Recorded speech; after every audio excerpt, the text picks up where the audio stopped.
Madison Carter storms into Judge Frank Caprio's courtroom wearing a smile sharper than broken glass.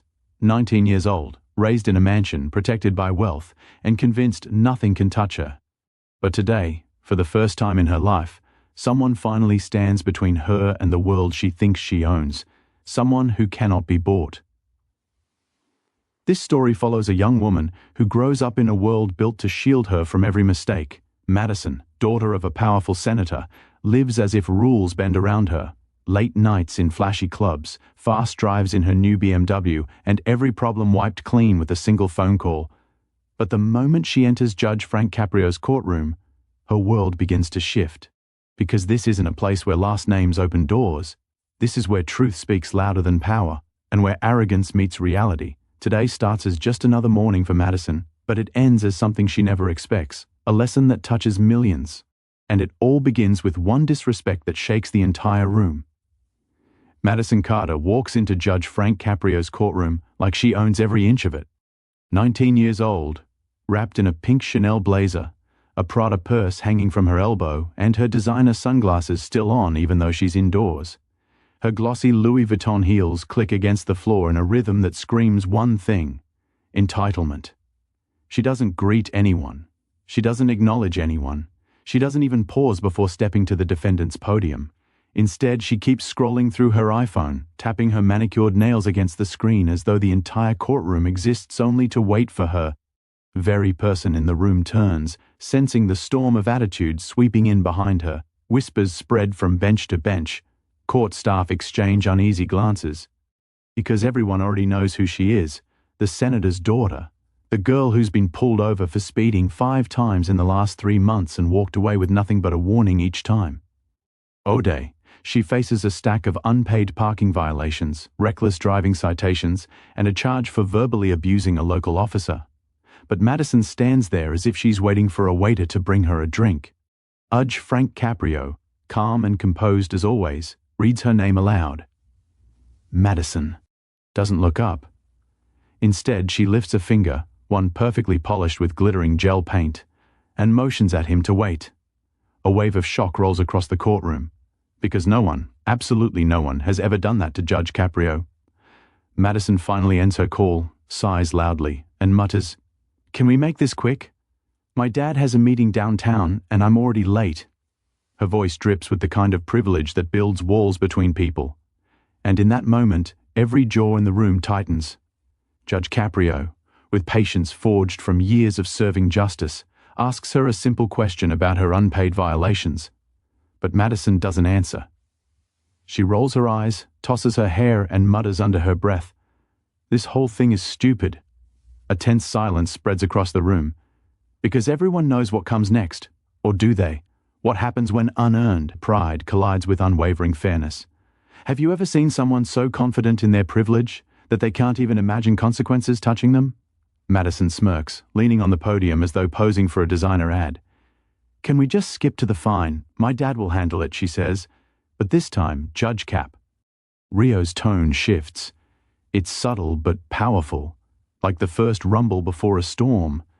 He tells her that in his courtroom, respect comes first.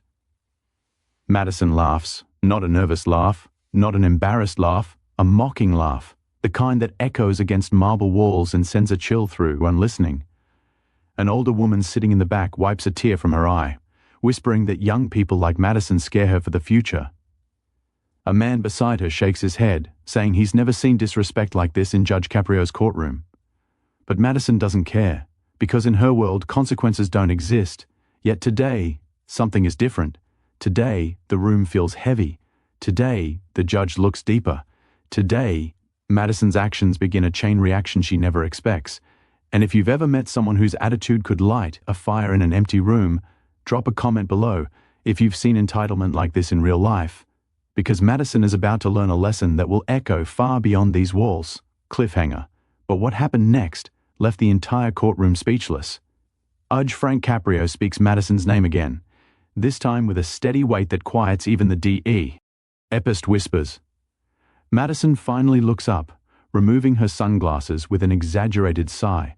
Her expression says she expects everything to go her way, the same way it always has.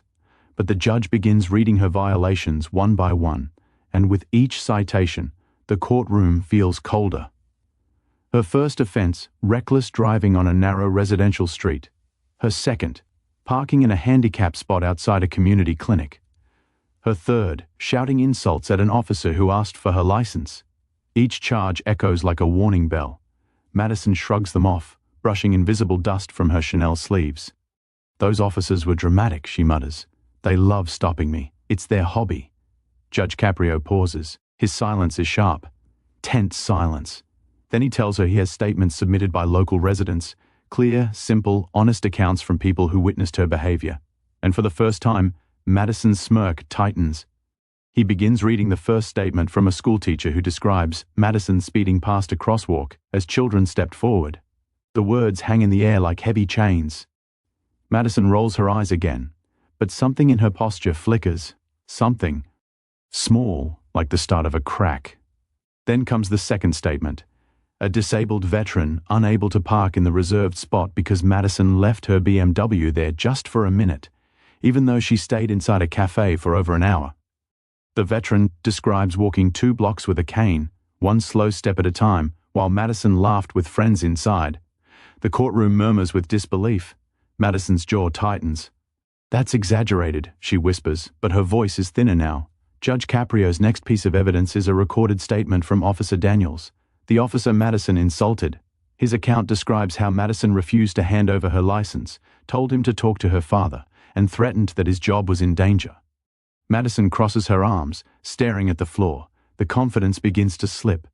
And in this moment, a question settles over the courtroom like a shadow. What happens when the truth finally stands face to face with someone who spent her whole life running from it? Judge Caprio asks Madison to respond. She inhales sharply, lifting her chin. "They're all making this bigger than it is. None of them know who I am. They just want attention." A murmur roll. Alas across the benches, this time not of shock, but disappointment. A few people shake their heads. An elderly man whispers that kids like her never learn until something forces them to listen. Judge Caprio keeps his voice calm, but there is a firmness beneath it as he explains that these statements are not attacks. They are testimonies from regular people whose lives were affected by her choices. Madison's gaze drifts away, her jaw clenching again, as if she wants to argue but can't find the right words.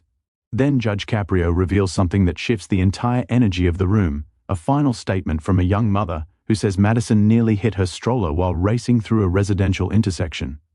The mother describes her fear, her shaking hands, her terrified 2-year-old crying afterward. A hush falls so deep the air seems to freeze. For the first time, Madison's expression falters with something close to realization, or maybe guilt. Judge Caprio asks Madison if she understands the seriousness of the claims. She whispers, "They're exaggerating," but her voice wavers. Her fingers twist together, and her shoulders no longer sit with the same boldness. Somewhere in the back row, a woman whispers that she hopes Madison learns something from this, not for the court, but for herself. And if stories of people finally confronting their mistakes remind you of someone in your life, like this video, if you believe accountability can change a person. Judge Caprio sets the papers down. His voice deepens as he tells Madison that there's more, something she doesn't know yet, something that might change everything about this moment. The room leans forward, hearts locked in suspense. Cliffhanger. But what he revealed next made Madison's confidence collapse in an instant. Judge Frank Caprio lifts a final sheet of paper from the stack. His expression stays calm, but the weight behind his voice settles over the courtroom like a stone. Madison straightens her back, trying to recover the confidence slipping through her fingers. Her chin rises, her eyes narrow, but inside, something uneasy stirs. Judge Caprio explains that the final testimony isn't from a stranger, it isn't from an officer, it isn't from someone she brushed aside. It comes from someone who knows her better than she thinks. Someone who's watched her behavior grow worse with every passing month. He. Our own family driver, Mr. Hale. Madison's breath stops for half a second. She masks it quickly, but not quickly enough. A ripple spreads through the courtroom. Judge Caprio begins reading the driver's statement.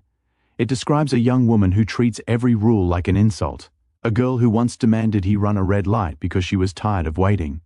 A girl who bragged in the back seat that nothing could touch her because her father controlled everything in the city. a girl who laughed when he reminded her that people get hurt from recklessness. Madison mutters, "He's lying," but her voice is barely more than a whisper. The judge continues. Mr. Hale explains how he once refused to drive her after she demanded he speed through a school zone. Madison threatened to have him fired. The next morning she made good on the threat. The statement ends with a single line that echoes across the courtroom. She needs help before she hurts someone, including herself. A silence falls so deep it feels like the walls themselves are listening. Madison looks away. Her jaw quivers, not from fear, but from a sudden rush of shame she refuses to admit. Her world, once built on untouchable confidence, starts to tremble like glass hit by a hammer. Judge Caprio asks her if she wants to respond. Madison lifts her chin. He's exaggerating. "I don't need help. I don't like being told what to do." There it is, the truth she never meant to reveal, the truth she's never said out loud. But Judge Caprio doesn't raise his voice. He doesn't scold. Instead, he asks one simple question. "Why do you believe rules shouldn't apply to you?" Madison freezes. Her mouth opens, but no answer comes out. Because she has never had to explain herself before. Not to teachers, not to officers, not even to her father. Every door she ever knocked on opened for her. Every mistake she made vanished. Every consequence dissolved. For the first time in her life, someone stands in front of her who will not bend. And the room watches, breathless, waiting for her to respond. Have you ever witnessed a moment where someone's entire world pauses, just because they're finally facing the truth they've avoided for years? Madison tries again. I don't think like that. Things happen. People overreact. I'm not dangerous. But even as she speaks, her voice trembles. The bravado is gone. The healed is cracking. Judge Caprio gently tells her that her actions carry weight, no matter her background. He explains how entitlement can blind a person to the consequences of their behavior. His words are soft, but each one hits with the force of honesty she has never heard before. Madison folds her arms tighter, but the room can sense her unraveling. The anger clouds her features, but beneath it lies fear. Fear that she might actually be wrong. Fear that the world won't bend for her this time. A woman in the back dabs a tear from her eye. A man whispers that this moment might be the first real turning point in Madison's life. And if you believe people can change when truth finally reaches them, hit that subscribe button, because this is only the beginning of Madison's awakening. Judge Caprio leans forward slightly. His tone shifts, firm, clear, unshakable. He tells Madison he's about to explain what her actions have truly cost and what must happen next. Madison grips the podium. Her heart thunders. Her pulse races. And for the first time today, she looks genuinely afraid. But nothing prepares Madison or the courtroom for the judge's next words. The courtroom settles into a heavy stillness as Judge Frank Caprio folds his hands and looks at Madison with a calmness that feels almost unreal. No anger, no frustration, just a deep, steady seriousness. Madison stands frozen, gripping the podium as if it's the only thing keeping her upright. Her designer confidence has drained away, leaving behind a frightened 19-year-old girl who has never faced a truth this direct. Judge Caprio begins speaking, not with blame, but with purpose. He tells Madison that her actions are more than impulsive mistakes. They are reflections of a growing danger inside her, a danger made worse every time someone protects her from consequences instead of guiding her toward responsibility. His words rise slowly, like a tide lifting a heavy weight off the room. He tells her that entitlement isn't born, it's taught. It grows when adults solve problems with influence instead of honesty. It spreads when a young person learns they can avoid accountability simply because of their last name. Madison lowers her head, her breathing sharp and uneven. This isn't anger from the judge, it's truth delivered gently but unavoidably. Judge Caprio speaks of dignity, of respect, of the responsibility. Thank you every person carries, whether they come from wealth or from nothing. He reminds her that real strength isn't measured by connections or privilege. It's measured by character, empathy, and the courage to admit when you are wrong. Madison's throat tightens. She bites down on her lip, trying to keep her face still.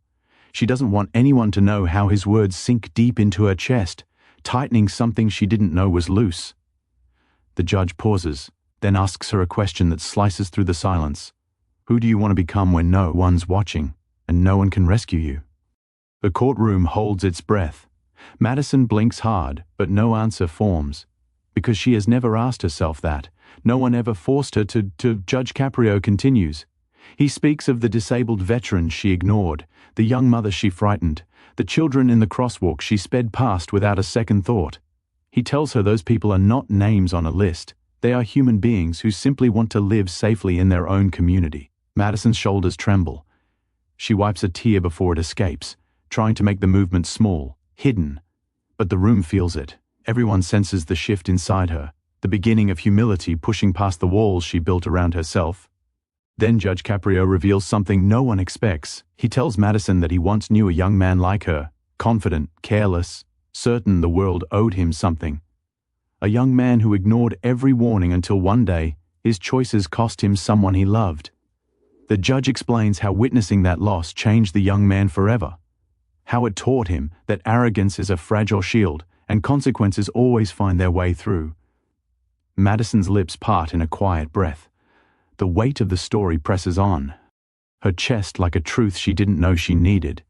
Have you ever felt a moment when someone's words don't just sound like advice, but like a mirror showing you who you truly are? Judge Caprio tells Madison that she stands at the same crossroads. One path leads to more excuses, more protection, more damage. The other leads to change, growth, and responsibility.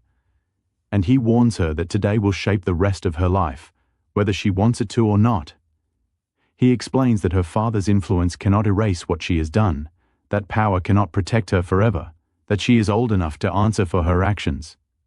Madison nods slowly, tears gathering again, her voice barely steady as she whispers, "I didn't realize. I didn't think it mattered." But the judge isn't finished.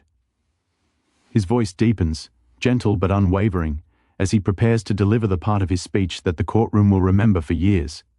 A message not just for Madison, but for anyone who has ever believed they could outrun responsibility. And as he inhales, ready to speak the words that will determine her fate, the entire courtroom leans forward in anticipation. But the sentence he delivers next brings the room tea. Oh, tears. Judge Frank Caprio exhales slowly, letting the silence stretch until every heart in the room sinks to the same nervous rhythm. Madison stands trembling at the podium, mascara smudging at the edges, her confidence shattered and scattered somewhere far behind her. She looks less like the senator's daughter, and more like a scared teenager finally waking up to the truth. The judge begins his sentencing with a soft gravity that fills the room. He tells Madison that her actions could have hurt people living real lives. He reminds her of the disabled veteran, the terrified mother, the children who stepped into the crosswalk, trusting the world to care about their safety. His words land gently, but each one feels like a stone dropping into her chest. Then he pauses and delivers the part no one expects. Instead of fines or harsh punishment, he sentences Madison to 30 days of community service at the very same community clinic where she stole the handicap space. She must help patients, assist staff, listen to stories, and spend time with people who fight battles she has never imagined. She must also personally apologize to the veteran, to Officer Daniels, and to the young mother whose stroller she nearly struck. A shiver runs through the courtroom. This is not a punishment of money, it is a punishment of understanding. Madison's eyes widen. She inhales sharply. I have to apologize? In person? Her voice cracks like brittle glass. Judge Caprio nods. He tells her that apologies mean more when spoken face to face, not hidden behind influence, excuses, or wealth. And he explains that this sentence isn't designed to hurt her. It's designed to help her become someone stronger than the girl who entered the courtroom today. Madison swallows hard. Tears begin streaming openly now. A woman in the back starts crying with her.